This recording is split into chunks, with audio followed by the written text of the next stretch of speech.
اعوذ باللہ من الشیطان الرجیم بسم اللہ الرحمن الرحیم احل لکم لیلۃ الصیام الرفث الی نسائکم۔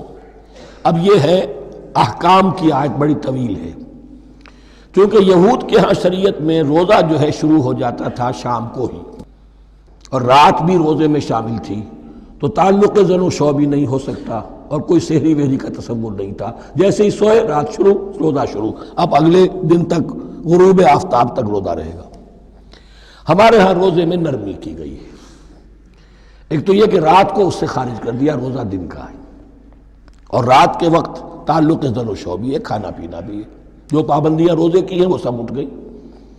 لیکن ہو یہ رہا تھا کہ لوگ سمجھ رہے تھے کہ شاید وہی جو احکام ہیں یہود کے ہاں شاید وہی ہمارے ہاں بھی ہیں، اس لیے وہ ایسا بھی ہوتا تھا اپنے جذبات میں بیویوں سے مقاربت کرتے تھے، لیکن دل میں سمجھتے تھے کہ ہم نے غلط کام کیا ہے۔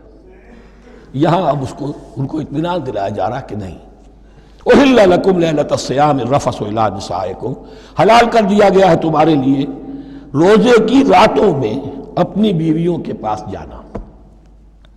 ہن لباس لکم وانتم لباس لہن، وہ پوشاک ہے تمہارے لیے، تم پوشاک ہو ان کے لیے۔ بڑا بلیغ کنایا ہے یہ، جیسے لباس میں اور جسم میں کوئی پردہ نہیں ہے، لباس ہی تو پردہ ہے نا، لباس میں اور جسم میں تو کوئی پردہ نہیں، ایسے ہی بیوی میں اور شوہر میں کوئی پردہ نہیں۔ ہن لباس لکم وانتم لباس لہن۔ ویسے بھی انسان کے اخلاق کی حفاظت کرنے والی، مرد کے اخلاق کی حفاظت کرنے والی بیوی ہے، بیوی کے اخلاق کی حفاظت کرنے والا مرد ہے۔ وہ مجھے اقبال کا شعر یاد آ رہا تھا، تعلیم نئی ہو کہ پرانی، نسوانیت زن کا نگہباں ہے فقط مرد۔ نہ پردہ نہ تعلیم نئی ہو کہ پرانی، نسوانیت زن کا نگہباں ہے فقط مرد۔ بہرحال ایک دونوں کے لیے وہ ایک ضرورت بھی ہے، ان کی پردہ پوشی بھی کرتے ہیں ایک دوسرے کی، اور اس طریقے سے لباس کی جو ہے اس میں کنایا کیا گیا۔ علم اللہ انکم کنتم تختانون انفسکم، اللہ کے علم میں ہے کہ تم اپنے آپ کے ساتھ خیانت کر رہے تھے، ایک کام کر رہے تھے جو گناہ نہیں ہے، لیکن تم سمجھتے تھے گناہ ہے، تو اپنے آپ سے خیانت ہو گئی کہ نہیں؟ اصلاً وہ گناہ نہیں تھا لیکن تمہارے علم میں نہیں تھا، لیکن تم یہ سمجھتے ہوئے بھی کہ یہ ممنوع ہے، اس کا ارتکاب کر رہے تھے۔ علم اللہ انکم کنتم تختانون انفسکم فتاب علیکم، تو اللہ نے تم پر نظر رحمت فرمائی، وعفا عنکم، اور بخش دیا، معاف کر دیا، جو بھی خطائیں ہو گئی ہیں وہ سب کے سب معاف سمجھو۔ فالآن باشروہن، اب ان کے ساتھ جو بھی تعلق زن و شے ہے وہ قائم کرو۔ وابتغوا ما کتب اللہ لکم، اور تلاش کرو، حاصل کرو جو کچھ اللہ نے تمہارے لیے لکھ دیا ہے۔ کیا لکھ دیا؟ ایک تو اولاد، تعلق زن و شو میں، اور ایک سکون ہے کہ جو اللہ تعالیٰ نے اس میں رکھا ہے، لِتَسْكُنُوا إِلَيْهَا، قرآن مجید میں یہ الفاظ آئے، ایک تسکین ہے، سکون ہے، اعصاب کا تناؤ جو ہے وہ اس کے بعد جو ہے اس کے اندر ایک سکون کی کیفیت پیدا ہو جاتی ہے۔ اور یہی اس میں حکمت ہے کہ حضور اپنے ہر سفر میں ہم ایک زوجہ محترمہ کو ضرور ساتھ رکھتے تھے، اس لیے کہ قائد کو، سپہ سالار کو کسی وقت بڑی ایسی یعنی پریشان کن صورتحال میں فیصلے کرنے پڑتے ہیں، جذبات پر دباؤ ہوتا ہے اور اعصاب پر دباؤ ہوتا ہے، تو ساتھ اگر کوئی اہلیہ بھی موجود ہو تو اس میں، اور اس کے بہترین مواقع سیرت میں آئے ہیں، وہ پھر کسی وقت میں بیان کروں گا۔ وَابْتَغُوا مَا كَتَبَ اللَّهُ لَكُمْ وَكُلُوا وَاشْرَبُوا حَتَّى يَتَبَيَّنَ لَكُمُ الْخَيْطُ الْأَبْيَضُ مِنَ الْخَيْطِ الْأَسْوَدِ مِنَ الْفَجْرِ، اور کھاؤ اور پیو یہاں تک کہ واضح ہو جائے تمہارے لیے سفید دھاری فجر کی سیاہ دھاری سے۔ یعنی یہ پاؤں پھٹنے کے لیے استعارہ ہے کہ جب سفیدہ نمایاں ہوتا ہے ایک لکیر کی طرح، پاؤں پھٹ گئی، اس وقت تک کھانے پینے کی چھوٹ ہے، سحری جو ہے آپ کر سکتے ہیں، بلکہ کلو واشربو، کھاؤ اور پیو، اور اس کی حدیث میں تاکید آئی ہے، اور یہ بھی فرمایا ہمارے اور یہود کے روزے کے مابین سحری جو ہے وہ فرق ہے۔ تسحروا فإن فی السحور برکہ، سحری ضرور کیا کرو اس لیے کہ سحری میں برکت ہے۔ ثم اتموا الصیام الی اللیل، پھر رات تک روزے کو پورا کرو۔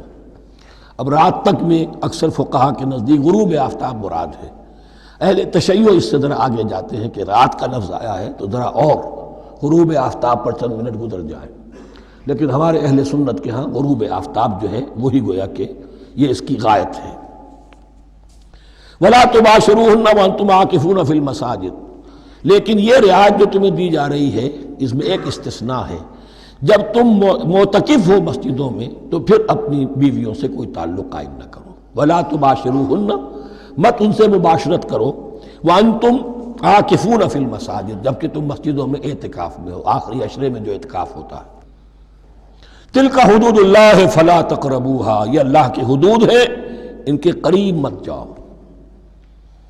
بعض جگہ پر آتا ہے فَلَا تَعْتَدُوهَا، ان حدود کو عبور نہ کرو، ان سے تجاوز نہ کرو۔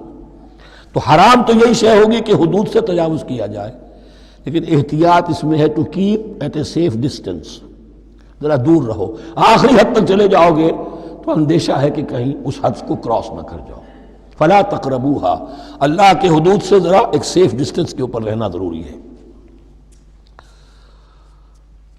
كَذَلِكَ يُبَيِّنُ اللَّهُ آيَاتِهِ لِلنَّاسِ، اسی طرح اللہ تعالیٰ واضح کرتا ہے اپنی نشانیاں لوگوں کے لیے، لعلہم یتقون، تاکہ وہ تقوی کی روش اختیار کر سکے، بچ سکے۔ اب وہ لٹمس ٹیسٹ والی آیت آ گئی، تقوی کا ٹیسٹ کیا ہے؟ روزہ اس لیے فرض کیا کہ تقوی پیدا ہو جائے، یہ سارے احکام تمہیں دیے جا رہے ہیں تاکہ تمہیں تقوی پیدا ہو جائے۔ ٹیسٹ کیا ہے؟ تقوی کا لٹمس ٹیسٹ عقل حلال، یہ نہیں ہے کوئی نیکی نہیں۔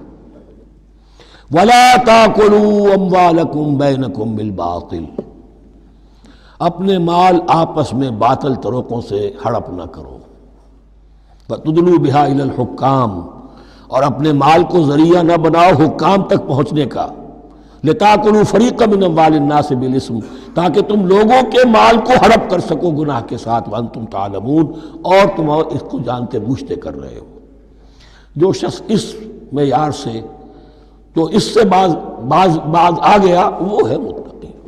یہ لسٹ پر ٹیسٹ ہے، ورنہ نمازوں کی تعداد، روزوں کی تعداد اور حرام کھانا تو تقویٰ نہیں۔ یہ میں حیران ہوتا ہوں کہ اب اس پر کبھی غور نہیں کیا ہے لوگوں نے کہ یہ آیت کہاں سے آ گئی درمیان میں۔ روزے کے احکام اور اس کے بعد قتال کے احکام بھی شروع ہوں گے، حج کے احکام شروع ہوں گے، یہ بیچ میں آیت۔ واقعہ یہ ہے کہ جیسے روزے کی حکمت کا نقطہ عروج کیا ہے، وَإِذَا سَأَلَكَ عِبَادِي عَنِّي فَإِنِّي، روح انسانی میں ایک طلب پیدا ہو جائے تقرب اللہ کی۔ اسی طرح احکام صوم میں جو کلائمیکس ہے وہ یہ ہے، وَلَا تَأْكُلُوا أَمْوَالَكُمْ بَيْنَكُمْ بِالْبَاطِلِ وَتُدْلُوا بِهَا إِلَى الْحُكَّامِ لِتَأْكُلُوا فَرِيقًا مِنْ أَمْوَالِ النَّاسِ بِالْإِثْمِ وَأَنْتُمْ تَعْلَمُونَ۔